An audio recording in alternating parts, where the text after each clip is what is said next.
Sir हर दफ़ा यह कहा जाता है कि जी हुकूमत की बड़ी मजबूरी है जी, देखो ना यह चीज़ां महंगियां करनियां पैणियां ने, गरीब के उत्ते बोझ पाया जाता है, टैक्स नैट सब तो ज़्यादा सैलरीड क्लास है। ये दसो कि जी कुर्बानी है वह हर दफ़ा गरीब आदमी क्यों देवे? जी अशराफी है जिन्हों के पेट्रोल मुफ्त ने, जिन्हों दी बिजलियाँ मुफ्त ने, जिन्होंने रिटायरमेंट के बाद मुलाजिम मिलते हैं मरण तक, सारे अशराफिया के खर्चे क्यों नहीं घट होंगे? गरीब आदमी की बस तुसी जड़ा कुर्बानी सिर्फ गरीब आदमी देनी, अशराफिया तुसी क्यों नहीं? तुसी एक सियासी जमात हो ना, तो अशराफिया कोल तुसी क्यों नहीं खर्चे घट कराते हो? जी पहली गल है कि ਜਿਹੜੀ ਅਸ਼ਰਾਫੀਆਂ ਨੂੰ ਮੁਫਤ ਟੈਕਸ ਮੁਫਤ ਬਿਜਲੀ ਮਿਲਦੀ ਉਹਨਾਂ ਚ ਤੁਹਾਡੇ ਮੁੰਤਖਬ ਨੁਮਾਇੰਦੇ जी ਬਿਲਕੁਲ ਵੀ ਸ਼ਾਮਿਲ ਨਹੀਂ, ਉਹ ਸਾਰੇ ਆਪਣਾ ਬਿੱਲ ਦਿੰਦੇ ਨੇ, ਚਾਹੇ ਉਹ ਵਜ਼ੀਰ ਨੇ ਚਾਹੇ ਉਹ ਮੈਂਬਰਾਨੇ ਪਾਰਲੀਮਾਨ ਨੇ, ਉਹਨਾਂ ਦੀ ਬਿਜਲੀ ਮੁਫਤ ਨਹੀਂ, ਉਹ ਸਾਰੇ ਆਪਣੇ ਬਿੱਲ ਦਿੰਦੇ ਹਰ ਜਗ੍ਹਾ ਦੇ ਉੱਤੇ। ਮੈਂ ਚੁੱਕਿਆ ਉਹਦਾ ਹਿੱਸਾ ਰਿਹਾ ठीक ਬੜਾ है। ਬਰਾਸ। ਲੇਕਿਨ ਉਹ ਲੋਕ ਹੋਰ ਨੇ ਅਦਲੀਆ ਚ ਨੇ ਜਾਂ ਦੂਸਰੇ ਇਦਾਰਿਆਂ ਚ ਨੇ ਜਿਨ੍ਹਾਂ ਦੀ ਬਿਜਲੀ ਮੁਫਤ ਹੈ ਜਾਂ ਉਹਨਾਂ ਨੂੰ ਕੋਈ ਯੂਨਿਟ ਮੁਫਤ ਨੇ। ਦੂਜੀ ਗੱਲ ਹੈ ਕਿ ਇਹ ਜ਼ਰੂਰ ਹੈ, ਤੁਸੀਂ ਬਿਲਕੁਲ ਠੀਕ ਕਹਿ ਰਹੇ ਹੋ ਕਿ ਟੈਕਸਾਂ ਦਾ ਜਿਹੜਾ सही। ਬੋਝ ਹੈ ਉਹ ਸਾਡੇ ਕਮ ਆਮਦਨੀ ਵਾਲੇ ਤਬਕਿਆਂ ਦੇ ਉੱਤੇ ਪੈਂਦਾ ਹੈ।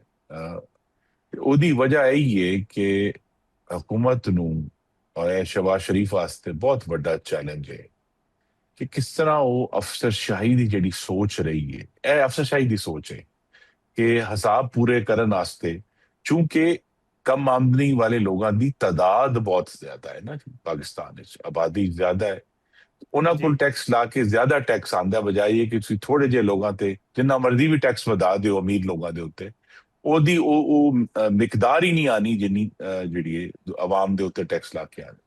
ਤੇ ਬੜਾ ਆਸਾਨ ਹੁੰਦਾ ਹੈ ਕਿ ਅੱਛਾ ਜੀ ਬਿਜਲੀ ਵਧਾ ਦਿਓ, ਗੈਸ ਵਧਾ ਦਿਓ। ਇਹੀ ਮੈਂ ਫਿਰ ਆਪਣਾ ਚੈਲੰਜ ਦੁਹਰਾ ਦੇਣਾ ਜਿਹੜਾ ਆਈਐਮਐਫ ਸਾਡੇ ਸਾਹਮਣੇ ਰੱਖ ਕਹਿੰਦਾ ਜੀ ਤੁਸੀਂ ਫੈਸਲਾ ਕਰਨਾ ਹੈ ਕਿ ਕਿਸ ਤਰ੍ਹਾਂ ਤੁਸੀਂ ਆਪਣੇ ਅੰਦਰੂਨੀ ਹਿਸਾਬਾਤ, जी ਹਕੂਮਤ ਦਾ ਸਾਈਜ਼, ਹਕੂਮਤ ਦੇ ਖਰਚ ਕਰਨ ਦੇ ਤਰੀਕੇ, ਹਕੂਮਤ ਦੇ ਕਰਜ਼ੇ ਲੈਣ ਦਾ ਤੇ ਕਰਜ਼ੇ ਵਾਪਸ ਕਰਨ ਦੇ ਤਰੀਕਿਆਂ ਨੂੰ ਕਿਸ ਤਰ੍ਹਾਂ ਠੀਕ ਕਰਦੇ ਹੋ। ਅਗਰ ਤੇ ਹਕੂਮਤ ਦੇ ਕੋਲ ਇਸ ਤਰ੍ਹਾਂ ਦਾ ਕੋਈ ठीक। ਮੈਕੈਨਿਜ਼ਮ ਹੋਵੇ, ਹਕੂਮਤ ਫਿਕਰੀ ਚੈਲੰਜ ਨਾਲ ਨਿਮਟੇ, ਤੇ ਬੜੇ ਆਸਾਨੀ ਦੇ ਨਾਲ ਫਿਰ ਆਈਐਮਐਫ ਦੇ ਨਾਲ ਵੀ ਨਿਮਟਿਆ ਜਾ ਸਕਦਾ ਹੈ ਤੇ ਆਵਾਮ ਨੂੰ ਵੀ ਮੁਕੰਮਲ ਨਹੀਂ ਲੇਕਿਨ ਕੁਝ ਹੱਦ ਤੱਕ ਜ਼ਰੂਰ ਜਿਹੜਾ ਹੈ ਬੰਦਾ जी ਤਹਫਜ਼ जी। ਦੇ ਸਕਦਾ। खुरम दस्तगीर साहब, मैं बार बार यही कह रहा ना कि तुसी एक सियासी जमात हो और सियासी जमातें जड़ियाँ होंदियां ने उन्होंने आवाम ਨੂੰ फेस करना होंदा। तुसी अगला ਜਿਹੜਾ ਇਲੈਕਸ਼ਨ ਉਹਦੇ ਵਾਪਸ ਜਾਣਾ ਲੋਕਾਂ ਕੋਲ ਔਰ ਤੁਸੀਂ ਵੋਟ ਵੀ ਮੰਗਣੇ, ਤੇ ਵੋਟ ਤੁਸੀਂ ਕਿਸ ਚੀਜ਼ ਤੇ ਮੰਗੋਗੇ? ਜੀ ਅਸੀਂ ਕੂੜੇ ਤੇ ਟੈਕਸ ਲਾਇਆ, ਅਸੀਂ ਗੋਬਰ ਤੇ ਟੈਕਸ ਲਾਇਆ, ਅਸੀਂ ਸੈਨੀਟੇਸ਼ਨ ਤੇ ਟੈਕਸ ਲਾਇਆ। ਸਰ ਇਸ ਤਰ੍ਹਾਂ ਦੇ ਜਿਹੜੇ ਫੈਸਲੇ ਹੁੰਦੇ ਨੇ, ਤੁਸੀਂ ਆਪੇ ਦੱਸੋ, ਤੁਸੀਂ ਇਲੈਕਸ਼ਨ ਹੀ ਲੜਦੇ ਹੋ ਕਿ ਆਵਾਮ ਕੋਲ ਫਿਰ ਤੁਸੀਂ ਜਾਓਗੇ ਤੇ ਆਵਾਮ ਤੇ ਕਹੇਗੀ ਭਾਈ ਉਹ ਕਿਹੜਾ ਤੁਸੀਂ ਤੇ ਫਿਰ ਸਾਹ ਲੈਣ ਤੇ ਸਿਰਫ ਟੈਕਸ ਨਹੀਂ ਲਾਇਆ, ਬਾਕੀ ਤੇ ਸਾਰੀ ਚੀਜ਼ਾਂ ਤੇ ਲਾ ਦਿੱਤਾ। ਸਰ ਫਿਰ ਆਵਾਮ ਕੋਲ ਕਿਸ ਤਰ੍ਹਾਂ ਜਾਓਗੇ ਸਰ? ਜੀ ਚੈਲੰਜ ਤੇ ਹਮੇਸ਼ਾ ਰਹਿੰਦਾ ਹੈ, ਲੇਕਿਨ ਦੇਖੋ ਪਾਕਿਸਤਾਨ ਦੇ ਆਵਾਮ ਉਹਨਾਂ ਨੂੰ ਸਲਾਮ ਜੀ ਹੈ, ਉਹ ਹਮੇਸ਼ਾ ਕੁਝ ਅਰਸੇ ਤੱਕ ਤੇ ਸਖਤੀ ਬਰਦਾਸ਼ਤ ਕਰ ਲੈਂਦੇ ਨੇ, ਲੇਕਿਨ ਅਗਰ ਉਹਨਾਂ ਨੂੰ ਇਹ ਅਹਿਸਾਸ ਹੋਏ ठीक ਕਿ है। ਜਨਾਬ ਇਹ ਸਖਤੀ ਤੇ ਮੁਸਤਕਿਲ ਹੋ ਗਈ ਹੈ, ਪੱਕੀ ਹੋ ਗਈ ਹੈ ਤੇ ਹਕੂਮਤ ਦੇ ਮਾਮਲਾਤ ਵਿੱਚ ਕੋਈ ਤਬਦੀਲੀ ਨਹੀਂ ਆ ਰਹੀ, ਤੇ ਫਿਰ ਗੁੱਸਾ ਹੁੰਦਾ।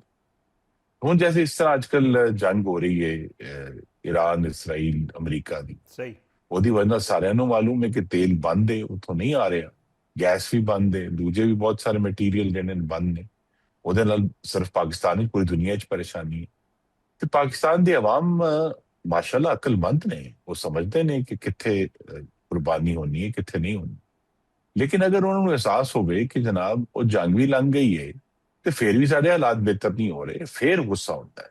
ਤੇ ਉਹ ਇੱਕ ਇਹ ਵੀ ਹੈ ਕਿ ਮੁਸਲਿਮ ਲੀਗ ਨੂਨ ਵਾਸਤੇ ਇੱਕ जी ਚੈਲੰਜ ਰਿਹਾ ਹੈ ਕਿ 21ਵੀਂ ਸਦੀ 'ਚ ਕਿਸ ਤਰ੍ਹਾਂ ਆਵਾਮ ਦੇ ਨਾਲ ਗੁਫ਼ਤਗੂ ਕਿਸ ਤਰ੍ਹਾਂ ਕਰਨੀ ਹੈ, ਗੱਲ ਕਿਸ ਤਰ੍ਹਾਂ ਕਰਨੀ, ਉਹਨਾਂ ਨੂੰ ਆਪਣੀ ਗੱਲ ਸਮਝਾਣੀ ਕਿਸ ਤਰ੍ਹਾਂ ਹੈ। ਖਾਸ ਤੌਰ ਤੇ ਜਿਹੜੇ ਮਾਸ਼ਾਅੱਲਾ ਨੌਜਵਾਨ ਨੇ, ਜਿਹੜੇ ਹਕੂਮਤ ਦਾ ਜਾਂ ਸਰਕਾਰ ਦਾ ਜਾਂ ਪੂਰੇ ਮੁਲਕ ਦਾ ਫੈਸਲਾ ਜਿਹੜਾ ਹੈ ਉਹ ਸਿਰਫ ਚੰਦ ਛੋਟੀ ਛੋਟੀ ਵੀਡੀਓਜ਼ ਵੇਖ ਕੇ ਕਰ ਰਹੇ ਨੇ, ਤੇ ਉਹਨਾਂ ਤੱਕ ਪਹੁੰਚਣਾ ਵੀ ਚੈਲੰਜ ਹੈ। ਤੇ ਇਹ जी ਚੈਲੰਜ ਮੁਸਲਿਮ ਲੀਗ ਨੂਨ ਦੇ ਸਾਹਮਣੇ ਜਿਹੜੇ ਜ਼ਿਆਦਾ ਬੜੇ ਚੈਲੰਜ, ਉਹਨਾਂ 'ਚ ਇੱਕ ਚੈਲੰਜ ਇਹੀ ਹੈ ਕਿ ਅਸੀਂ ਜਿਹੜੀ ਨੌਜਵਾਨ ਨਸਲ ਹੈ ਉਹਦੇ ਤੱਕ ਆਪਣੀ ਗੱਲਾਂ ਕਿਸ ਤਰ੍ਹਾਂ ਪਹੁੰਚਾਉਣੀਆਂ ਨੇ, ਕਿਸ ਤਰ੍ਹਾਂ ਸਮਝਾਉਣੀਆਂ ਨੇ, ਉਹਨਾਂ तक पहुंचना किस तरह। सर एक और भी प्रोग्राम वज़ीर आज़म साहब ने शुरू किया और बड़ा अच्छा प्रोग्राम है, आई अप्रीशिएट और पर्सनली अप्रीशिएट। बड़ा ज़बरदस्त प्रोग्राम है कि जी जेडे बेघर अफराद ने उन्होंने कर्जे दिते जा रहे हैं कि जी तुम 1 करोड़ तक कर्जा ले सकते हो। बड़ा ज़बरदस्त प्रोग्राम है, मैं पहले कह रहा। ਲੇਕਿਨ ਬੰਦਾ ਜਾਂਦਾ ਬੈਂਕ ਕੋਲ ਤੇ ਬੈਂਕ ਕਹਿੰਦਾ ਕਿ ਜੀ ਸਾਡੀ ਇੱਕ ਤੇ ਇਹ ਸ਼ਰਤ ਹੈ, ਇਹ ਪੂਰੀ ਕਰੋ, ਦੂਜੀ ਹੈ, ਤੀਜੀ ਫਲਾਣ ਜਗ੍ਹਾ ਤੇ ਘਰ ਹੋਣਾ ਚਾਹੀਦਾ, ਘਰ ਦਾ ਨਕਸ਼ਾ ਹੋਣਾ ਚਾਹੀਦਾ, ਇਸ ਤਰ੍ਹਾਂ ਘਰ ਕਰਾ ਕੇ ਸਰ ਤੁਸੀਂ ਯਕੀਨ ਕਰੋ, ਇਹ ਮੈਂ ਤੁਹਾਨੂੰ ਪਰਸਨਲ ਐਕਸਪੀਰੀਅੰਸ ਦੱਸ ਰਿਹਾ ਕਿ ਸਰ ਯਕੀਨ ਕਰੋ ਉਹ ਬੰਦਾ ਨਾ ਸਕੀਮ ਖਤਮ ਹੋ ਜਾਂਦੀ ਤੇ ਉਸ ਬੰਦੇ ਨੂੰ ਕਰਜ਼ਾ ਨਹੀਂ ਲੱਭਦਾ। ਇਹ ਇਮਰਾਨ ਖਾਨ ਸਾਹਿਬ ਦੇ ਦੌਰ 'ਚ ਸ਼ੁਰੂ ਹੋਇਆ ਸੀ, ਇਹ ਤੁਸੀਂ ਵੀ ਹੁਣ ਸ਼ੁਰੂ ਕੀਤਾ, ਬਹੁਤ ਅੱਛਾ ਪ੍ਰੋਜੈਕਟ ਹੈ, ਉਹਨਾਂ ਵੀ ਬਹੁਤ ਅੱਛਾ ਸ਼ੁਰੂ ਕੀਤਾ ਸੀ, ਤੁਸੀਂ ਵੀ। ਲੇਕਿਨ ਮਸਲਾ ਇਹ ਹੁੰਦਾ ਕਿ ਉਹਨਾਂ ਲੋਕਾਂ ਨੂੰ ਸਿਰਫ ਕਰਜ਼ਾ ਮਿਲਦਾ ਜਿਨ੍ਹਾਂ ਦੇ ਜਾਂ ਤਾਂ ਤਾਲੁਕਾਤ ਹੁੰਦੇ ਨੇ ਜਾਂ ਫਿਰ ਬੈਂਕਾਂ 'ਚ ਉਹਨਾਂ ਦੀ ਕੋਈ ਲੈਣ ਸਿੱਧੀ ਹੁੰਦੀ। ਆਮ ਆਦਮੀ ਜਿਹੜਾ ਹੈ ਉਹ ਸਰ ਕਿਸ ਤਰ੍ਹਾਂ ਤੁਸੀਂ ਯਕੀਨੀ ਬਣਾਓਗੇ ਇਹਨੂੰ, ਤੁਸੀਂ ਕਿਸ ਤਰ੍ਹਾਂ ਸਿਸਟਮੈਟਿਕ ਕਰੋਗੇ ਇਹਨੂੰ, ਕਿਸ ਤਰ੍ਹਾਂ ਤੁਸੀਂ ਸ਼ਫਾਫ ਬਣਾਓਗੇ ਕਿ ਇੱਕ ਬੰਦਾ ਜਾਂਦਾ ਉਹ ਬੜਾ ਹੀ ਕੋਈ ਮਤਲਬ ਉਹ ਮੁਸਤਹਿਕ ਬੰਦਾ ਹੈ ਜਾਂ ਉਹ ਮਤਲਬ ਉਹਨੂੰ ਚਾਹੀਦਾ ਕਰਜ਼ਾ ਔਰ ਵਾਕਈ ਉਹਨੂੰ ਮਿਲਣਾ ਚਾਹੀਦਾ ਤੇ ਉਹ ਰਹਿ ਜਾਂਦਾ। ਸਰ ਇਹਨੂੰ ਤੁਸੀਂ ਕਿਸ ਤਰ੍ਹਾਂ ਯਕੀਨੀ ਬਣਾ ਰਹੇ ਹੋ ਇਸ ਔਰ ਕੀ ਤਜਵੀਜ਼ ਤੁਹਾਡੀ ਕੀ ਹੋਏਗੀ ਫਿਰ ਹਕੂਮਤ ਲਈ? ਜੀ ਟੈਕਨੀਕਲ ਮਾਮਲਾਤ ਦਾ ਹੱਲ ਵੀ ਟੈਕਨੀਕਲ ਹੈ। ਇਹ ਤੇ ਹੁਣ ਬੜਾ ਵਾਜ਼ਿਹ ਹੈ ਕਿ 21ਵੀਂ ਸਦੀ ਵਿੱਚ ਪੂਰੇ ਮੁਆਸ਼ਰੇ ਨੂੰ ਆਨਲਾਈਨ ਹੋਣਾ ਪਏਗਾ। ਬਹੁਤ ਸਾਰੇ ਮਾਮਲਾਤ ਜਿਹੜੇ ਇਸ ਵੇਲੇ ਕਾਗਜ਼ਾਂ ਤੇ ਨੇ ਉਹਨਾਂ ਨੂੰ ਆਨਲਾਈਨ ਜਾਣਾ ਪਏਗਾ। ਉਦੋਂ ਹੀ ਆਸਾਨੀ ਪੈਦਾ ਹੋਏਗੀ ਕਿ ਅਗਰ ਮੁਸੱਦਕਾ ਫਾਈਲ ਅਵੇਲੇਬਲ ਹੈ ਆਨਲਾਈਨ ਜਿਹਨੂੰ ਬੁਨਿਆਦ ਬਣਾ ਕੇ ਤੁਸੀਂ ਇਹ ਦਰਖਾਸਤ ਦਿਓ ਤੇ ਫਿਰ ਬੈਂਕ ਨੂੰ ਤੇ ਤੁਹਾਨੂੰ ਉਸ ਵੇਲੇ ਬੁਲਾਉਣਾ ਚਾਹੀਦਾ ਜਦੋਂ ਜਾਂ ਤੇ ਉਹ ਤੁਹਾਡਾ ਕਰਜ਼ਾ ਮਨਜ਼ੂਰ ਕਰ ਲੇ ਜਾਂ ਉਹ ਰਿਜੈਕਟ ਕਰ ਦੇ ਤਾਂ ਤੁਹਾਨੂੰ ਦਾਵਤ ਦੇਵੇ ਕਿ ਜੀ ਜਨਾਬ ਅਸੀਂ ਰਿਜੈਕਟ ਕੀਤਾ, ਤੁਸੀਂ ਆ ਕੇ ਦੱਸੋ ਸਾਡੀ ਕੀ ਇਹਦੇ ਵਿੱਚ ਕੀ ਗਲਤੀ ਹੋਈ ਹੈ ਕਿ ਤੁਸੀਂ ਸਮਝਦੇ ਹੋ ਕਿ ਰਿਜੈਕਸ਼ਨ ਗਲਤ ਹੈ। ਕਿਉਂਕਿ ਪੂਰੀ ਦੁਨੀਆ ਵਿੱਚ ਇਹ ਮਾਮਲਾ ਸਾਰਿਆਂ ਦੇ ਸਾਹਮਣੇ ਹੈ, ਨਹੀਂ ਕਿ ਪਾਕਿਸਤਾਨ ਵਿੱਚ ਹੈ, ਲੇਕਿਨ ਸਾਰਿਆਂ ਨੇ ਇਹਨਾਂ ਨੂੰ ਹੁਣ ਹਰ ਬੰਦਾ ਜਿਹੜਾ ਹੈ ਉਹ ਮੋਬਾਈਲ ਫੋਨ ਜੇਬ ਵਿੱਚ ਲੈ ਕੇ ਫਿਰ ਰਿਹਾ ਹੈ। ਤੇ ਮੇਰੀ ਤੇ ਖੁਆਇਸ਼ ਹੈ ਕਿ ਬਜਾਏ ਟਿਕਟੌਕ ਵੇਖਣ ਦੇ ਇਸ ਤਰ੍ਹਾਂ ਦੇ ਸੰਜੀਦਾ ਮਾਮਲਾਤ ਉੱਤੇ ਅਸੀਂ ਸਾਰੇ ਮਿਲ ਕੇ ਰਲ ਕੇ ਕੰਮ ਕਰੀਏ ਤਾਂ ਕਿ ਸਾਡਾ ਮੁਆਸ਼ਰਾ ਜਿਹੜਾ ਹੈ ਉਹਦੇ ਮਾਮਲਾਤ ਖਾਸ ਤੌਰ ਤੇ ਸਰਕਾਰ ਦੇ ਜਾਂ ਇਸ ਤਰ੍ਹਾਂ ਦੇ ਬੈਂਕਿੰਗ ਦੇ ਮਾਮਲਾਤ ਉਹਨਾਂ ਵਿੱਚ ਤੇਜ਼ੀ ਆਏ। ਹੁਣ ਇਹ ਸਾਰਾ 20ਵੀਂ ਸਦੀ ਦਾ ਜਾਂ 19ਵੀਂ ਸਦੀ ਦਾ ਕੰਮ ਹੈ ਕਿ ਜੀ ਕਾਗਜ਼ ਲਿਆਓ, ਕਾਗਜ਼ ਇਕੱਠੇ ਕਰੋ, ਕਾਗਜ਼ ਦਿਓ।